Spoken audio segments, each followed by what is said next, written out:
tracks. Bravely we prove in our striving, trudging together each day.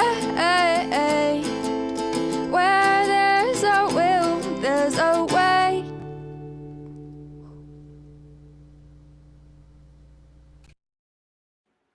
Happy sober Sunday.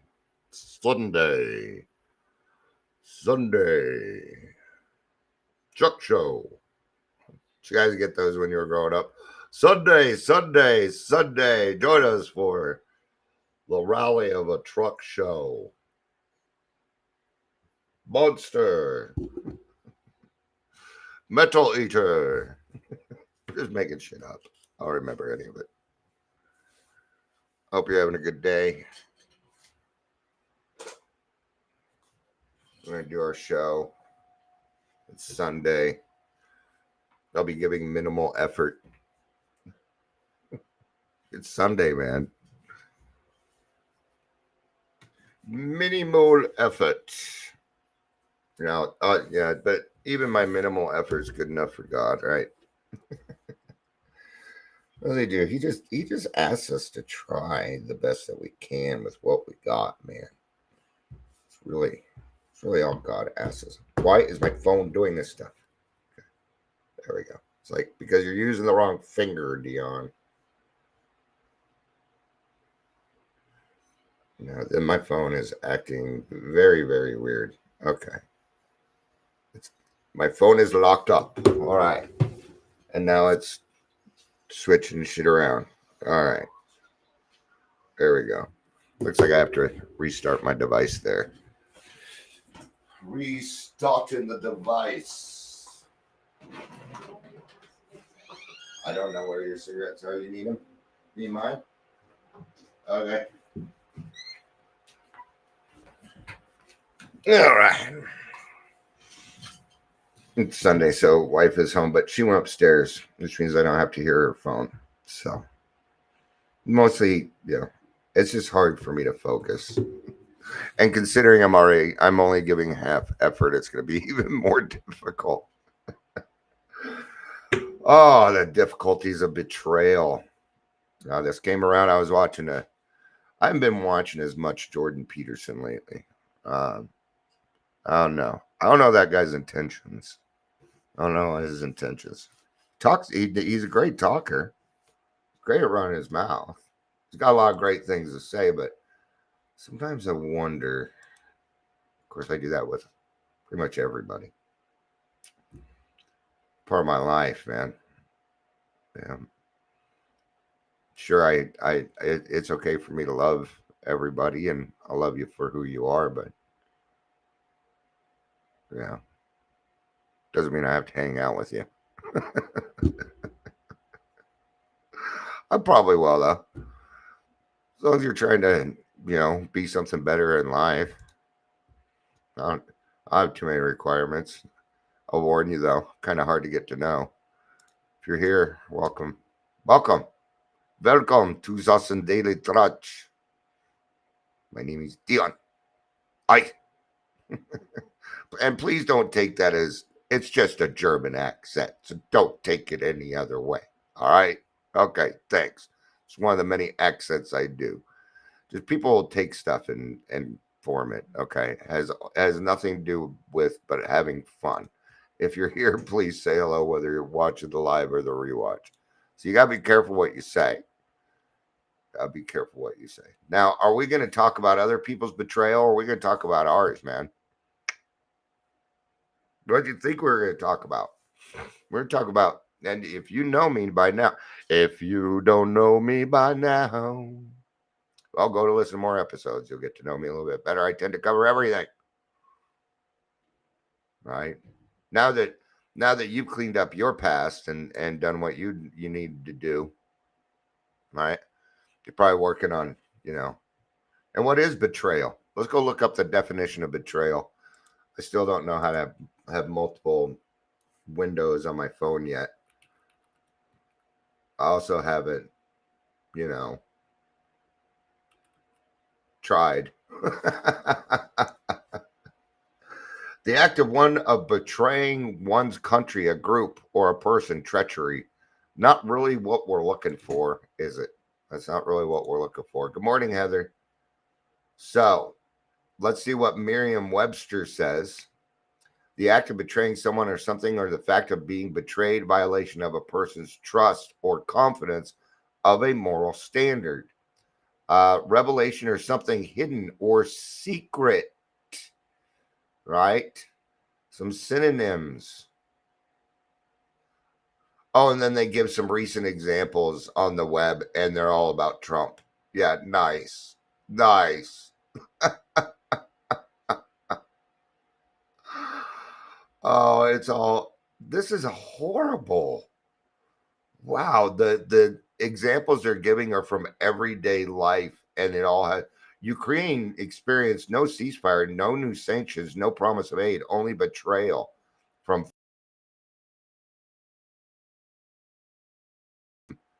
Tech. What that not going to use Merriam-Webster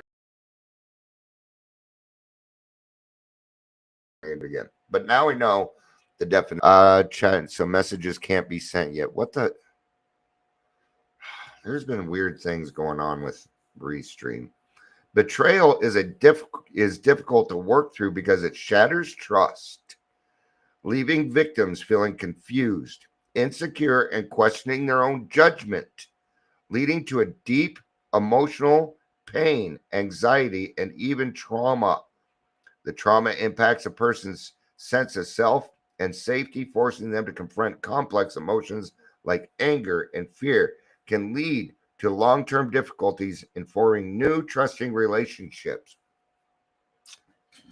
Now, I want you to think of that both ways, because as an alcoholic brain, you were thinking about what people had done to you. That's what went through my brain while I was reading that.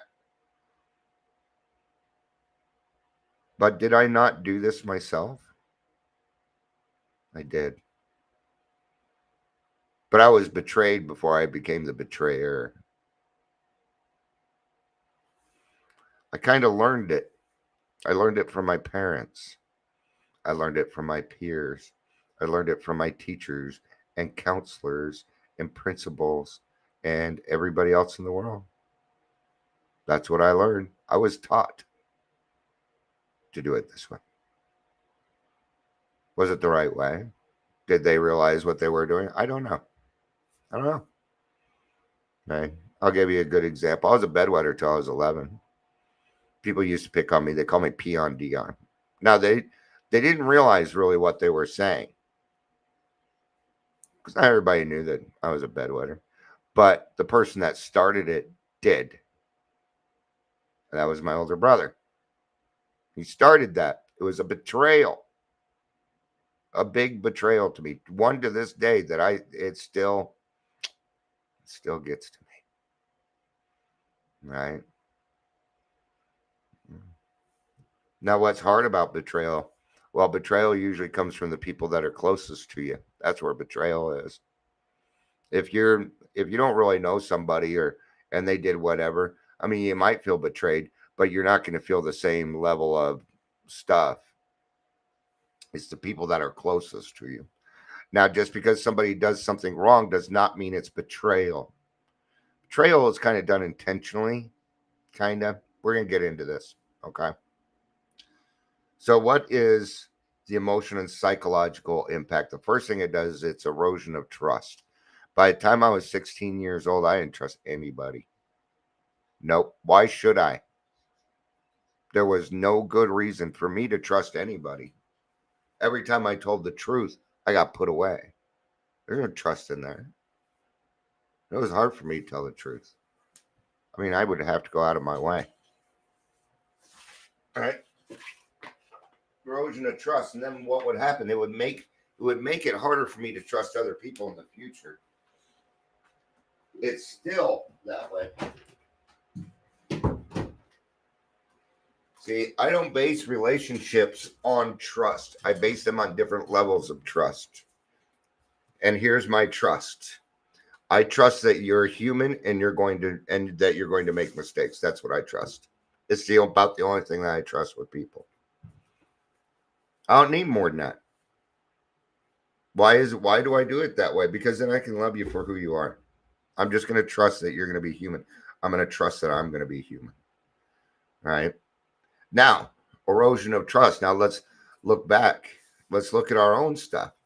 We have significant others, brothers, sisters, children who were totally innocent in this thing. They were innocent in this till they got older, then started doing their own stuff. But in the beginning, they're innocent.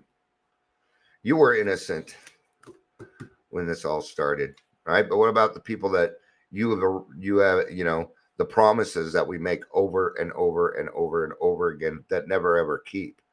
We're like the little boy that cried wolf. The fundamental principle of any relationship is trust. When it is broken, the foundation of that relationship is destroyed, creating a feeling of instability and uncertainty. Now, because I'm not sure what you're really going to do next. I don't know what your intentions are. And I don't know how other people work, but I very much watch people's intentions. It is your actions. I give a fuck less what you say. Well, I do care what you say, but I'm watching what you're doing because I'm going to see if those match. And if they don't match, we're kind of done. It's not going to take me long to figure that out either. All I have to do is go to your Facebook page. It's going to tell me pretty much what I need to know. Questioning self and reality. Was it me? Is it me? Did I do something in this situation? Am I a lot more gullible than I thought I was? And then you start doubting yourself. This is the big part of it, self-doubt. Well, this continues. Now let's take it this, and it is going to be a weird angle. When I was drinking, why should anybody trust me? Right? Especially, and this is true of narcissism, okay? Where and gaslighting, where people will say, "Oh no, that didn't happen," and it happens. People try and do that with me all the time. I'm sorry, it doesn't work with me. That's self-doubt. Maybe them trying to help you get sober and you continue to fail. Right? What about you? What about you? See, betrayal causes confusion. Yep, it causes confusion in other people. Morning, Amber, it's good to see you. All right, so betrayal can make a person doubt their intuition, judgment, and worthiness of love, creating a profound sense of confusion and loss of self. And if it continues to happen, if it happens over and over and over again, right? So, as an alcoholic, I had a lot of people come in and out of my life, right?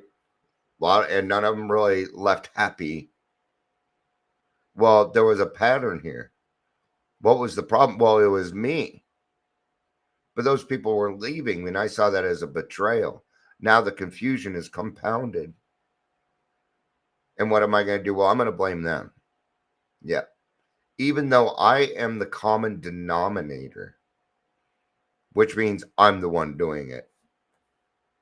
I was the only common denominator in all of that. Right? And then you start doubting yourself. Then the alcoholism is compounded onto this. And now, even though your problem of betrayal was kind of big, now it's a fucking mountain. Now it's a whole mountain range because you're going to make it bigger than it needs to be. And you're going to be angry with that person. You're going to hate them. I'm talking about when we're still drinking. Good morning, Michelle. I'm talking about when we're still drinking. That's how I acted. I always blamed everybody else for everything that was going on. I never took accountability. I never took responsibility. Right? And I betrayed a lot of people in this world. There are some people on that ninth step, they did not want to fucking hear from me. They want to live in that betrayal. That's their problem now. I'm willing to take care of that if they are, and when God wants me to. There's not much more I can do with that. Did I create trauma in other people's lives? The fuck I did, yes.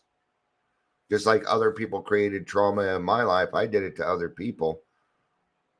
You know, it's hard to sit there and point the finger and call the kettle black, right? When I'm sitting there doing it myself. And what are these situations? They're the you spot it, you got it situations, right? And I found, and a lot of people weren't, well, nobody was here yet. Earlier, I was saying betrayal usually comes from people that you love. That's where it hurts the most. We alcoholics are an abandoned people. Look at the homeless situation. Most of those people have a problem with drug or alcohol or maybe something else, right? And what do? Well, people constantly put them down, call them names, say they don't deserve things. People running around saying that people don't deserve a nice phone because they're on EBT, things like that. And God forbid somebody have a nice, a decent pair of shoes so that when they go to school, their kids aren't made fun of. I'm going to protect my kids with better shoes and spend it on. I'm sorry, but I am. Wouldn't you? I would. Yes, I fucking would. Even if it meant breaking the law. Complex and overwhelming emotions. Well, when you don't deal with your emotions, what happens? So now it's not just complex and overwhelming emotions, it is compounded. It is, it's getting bigger and bigger. And these are going to create explosions. And you know what explosions I'm talking about when we've just had enough. Right? People that tried to help us get sober, we alcoholics will see those people as people betraying us. You ever told somebody something to somebody that was supposed to stay with them and you heard it came right back around to you 10 minutes later, a day later, a week later? Yeah, you felt that betrayal, didn't you? Probably happened in high school. That probably happened to you as an adult. Or when somebody takes what you said and they use it against you. That is a form of betrayal. It was also a form of gaslighting. Yeah. Now let's keep in mind that a lot of these are narcissistic traits. Now we are not narcissists. Narcissism it's a true mental illness. And when people say, well, how come everybody's boyfriend is a narcissist? I'm sorry, but not that many people are diagnosed with narcissism. So, there's that pattern again. Where is the betrayal? Where is the common denominator? Oh, my last 3 boyfriends have been narcissists. Oh, okay. That makes no sense considering the percentage of people that are true narcissists. It's an actual mental illness. Now, we do have narcissistic traits. Alcoholism looks like a lot of different mental illnesses. That's why diagnosis with alcoholism is one reason why it's so hard, right? So, betraying brings a mix of intense emotions such as anger, shame, sadness, confusion, and fear. Unanswered questions, right? Yeah. When there are some things that even to this day where I'm like, why? What did I ever do to this person to deserve that? What did I do? Because I'd really like to know what I did so I don't repeat it. Mm-hmm. I signed up for Amazon merch account, right? And they're like, we're going to review it. They came back. We're like, we're sorry. We're going to decline you. I'm like, why? Oh, we don't have a reason why. Well, you need a reason why, man. That's not fair. I wrote back. I said, how am I going to improve? How am I going to become better if you guys aren't going to tell me why? I can handle the truth. I need the truth so I can be better. But see, they don't want to do that because they don't know how. That is a betrayal. That's still a betrayal to decide, oh, well, you're not good enough. It's based off popularity. I can tell you that. They're like, I ain't gonna say that. I'm not gonna say that out loud. I partly know why, and it's my color and my gender and my age. It's what it is. It's why I was declined. All right. Think it doesn't happen both ways? Impact on mental health can make you start to doubt yourself a lot. It can lead to symptoms like anxiety, depression, intrusive thoughts, and hypervigilance, similar to those experienced with trauma. Now, if this happens with the same person over and over and over again, maybe a parent figure who you felt unsafe with all the time can cause this. And when it is repeated over and over and over, it turns into trauma. It turns into trauma.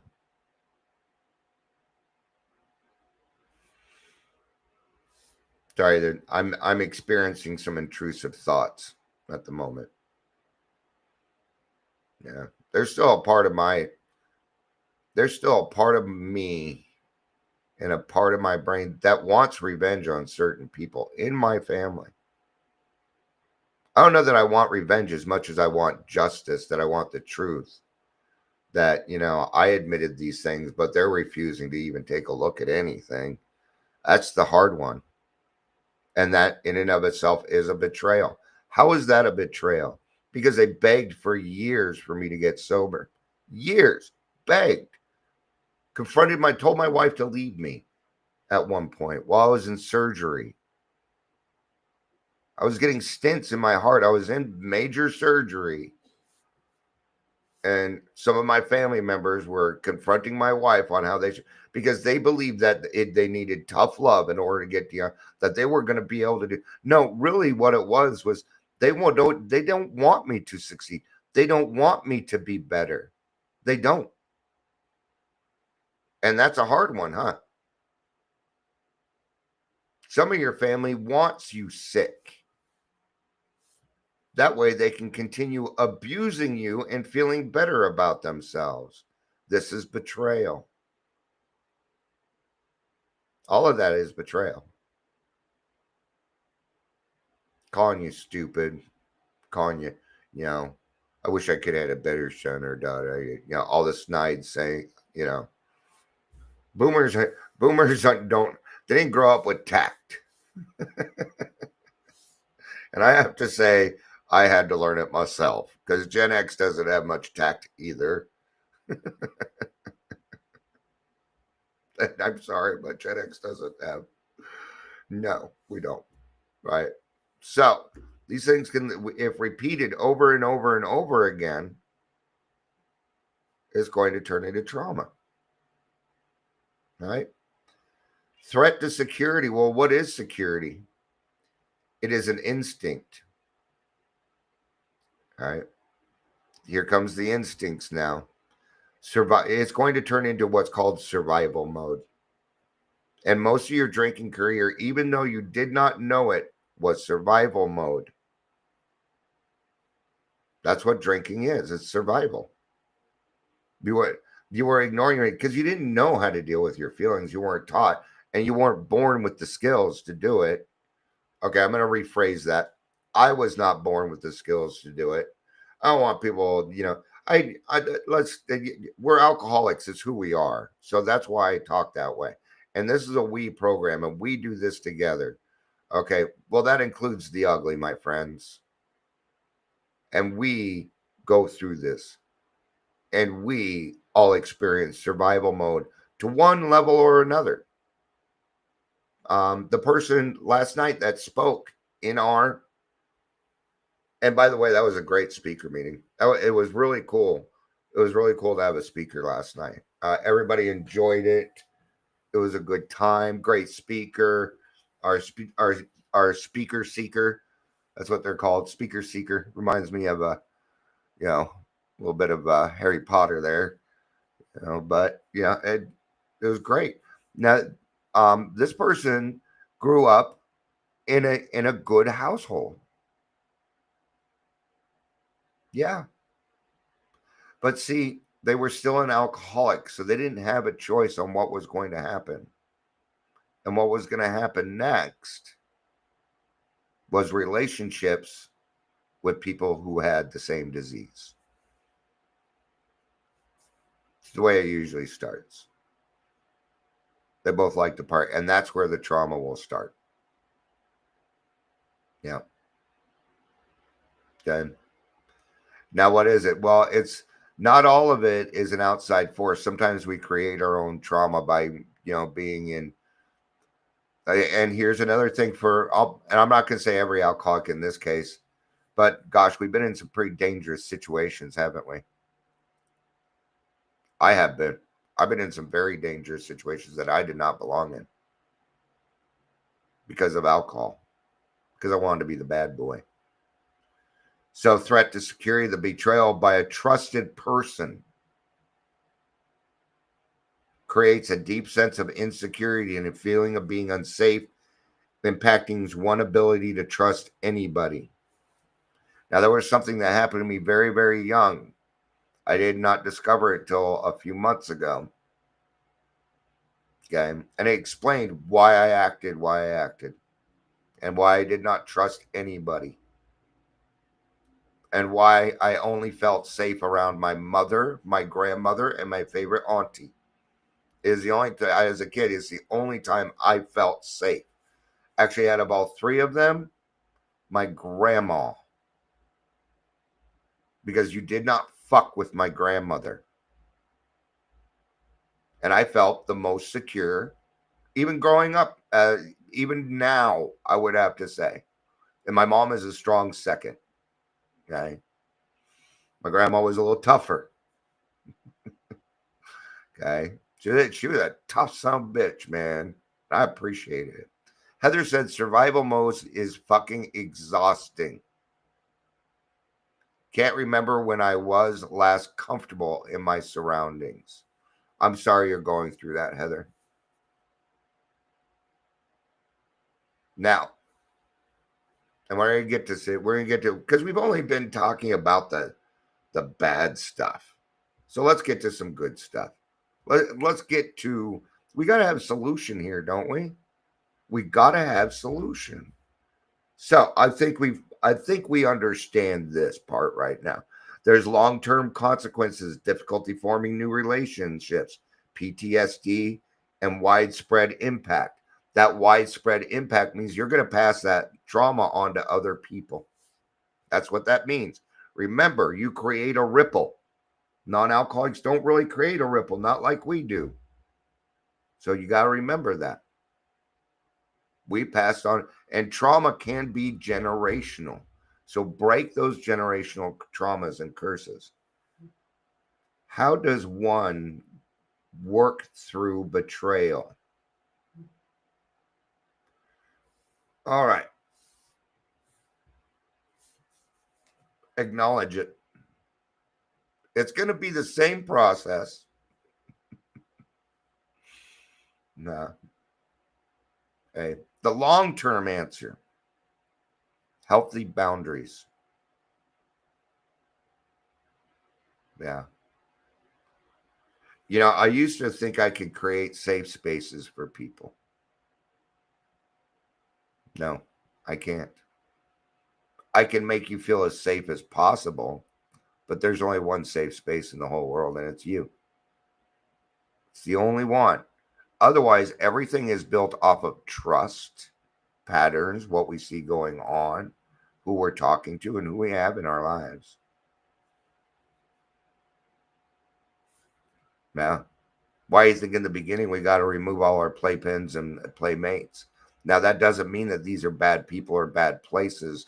It means that it's going to be hard for us in the beginning to hang out with them doing the same thing, expecting a different result. It isn't that they're bad people. That's not it. It's that when I'm around them, Dion can't handle himself and he needs to drink. Right? So acknowledge the betrayal. The first step is to accept that the betrayal happened and allow yourself to feel hurt, anger, sadness, or confusion that comes with it. Do not suppress these feelings. No. Talked about this yesterday. I don't know what it was, but it was called um, an ungratitude list. And people were, I got more flack for that. But people listen to it, they're like, oh, wow. Okay. It turned out really, really well. Well, here we are again. We're not going to suppress those feelings. Sometimes we have to sit with them, and they're hard. It's going to hurt. See, in survival mode, we push these feelings down.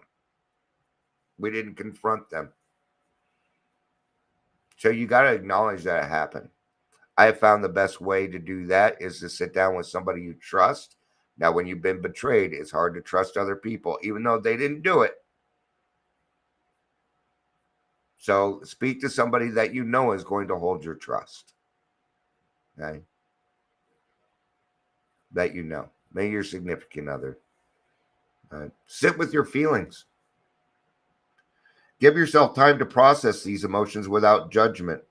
Acknowledge the reality of the situation and how it impacts you. Now, how are you going to get to that? Being an alcoholic who's never dealt with their feelings. Here comes the number one answer.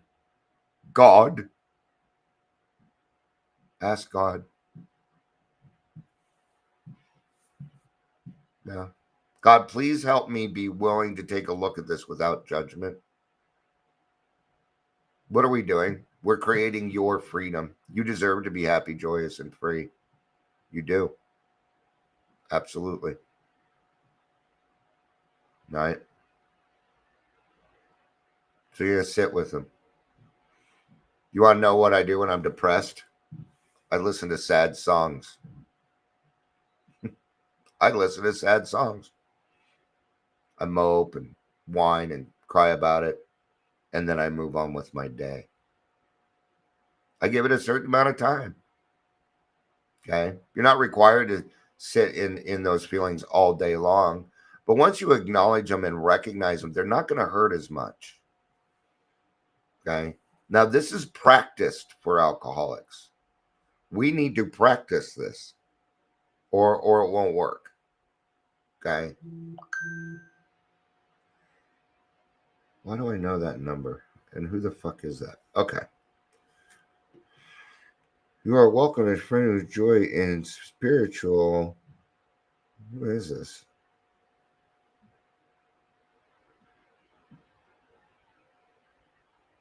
Oh, I know who that is. Okay. So seek support. Lean on trusted friends, family members, or a therapist who can offer a safe space to express your feelings and provide emotional support. Back to that safe space, right?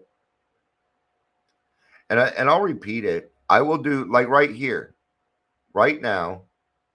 This is a safe space, unless I say something to make it feel unsafe. Right? Otherwise, this is a safe space for you to share your feelings. I'm not going to.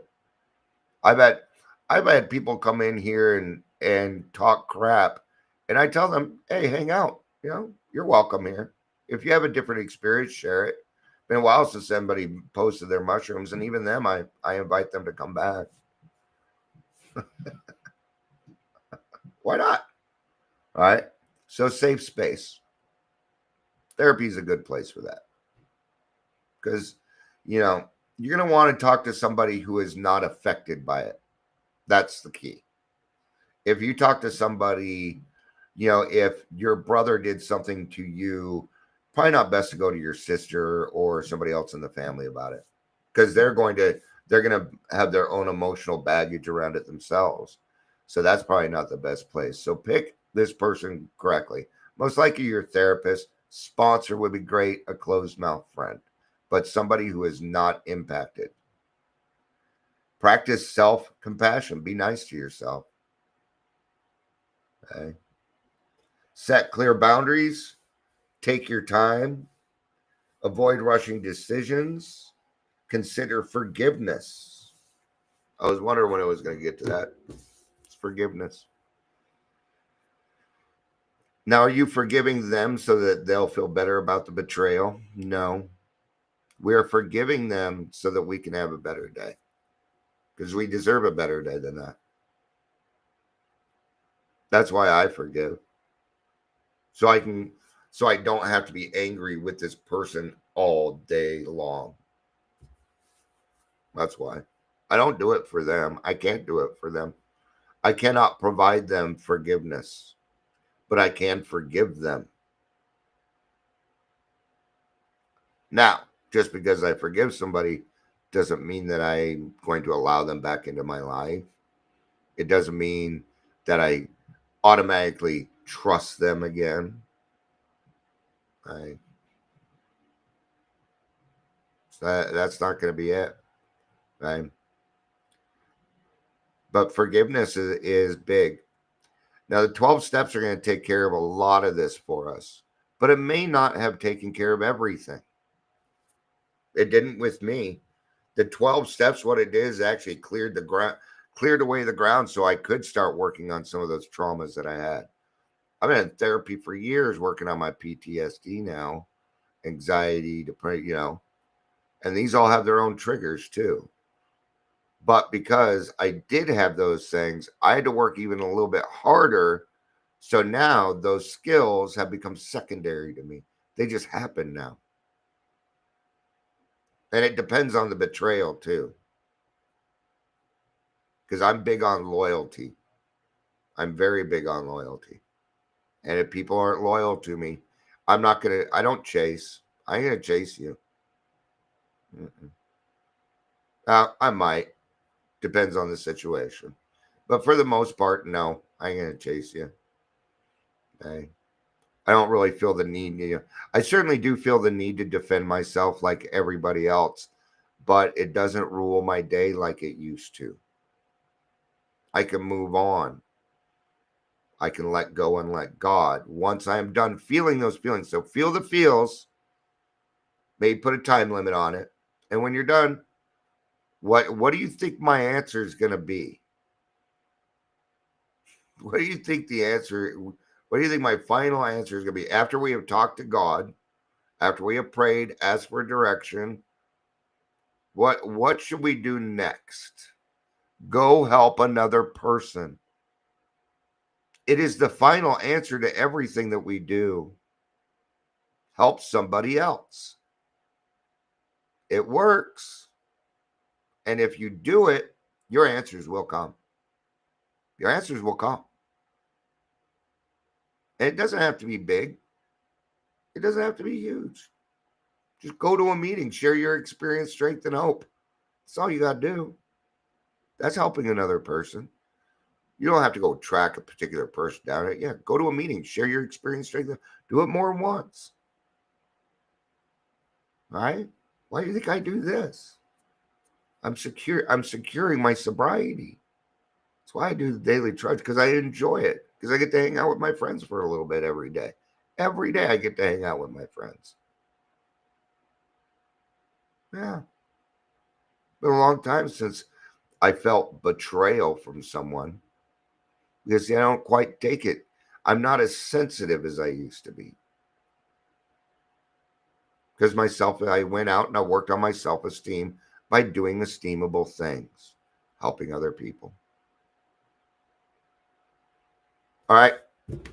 Thank you, everybody, for being here. I appreciate it. There will be no second one today.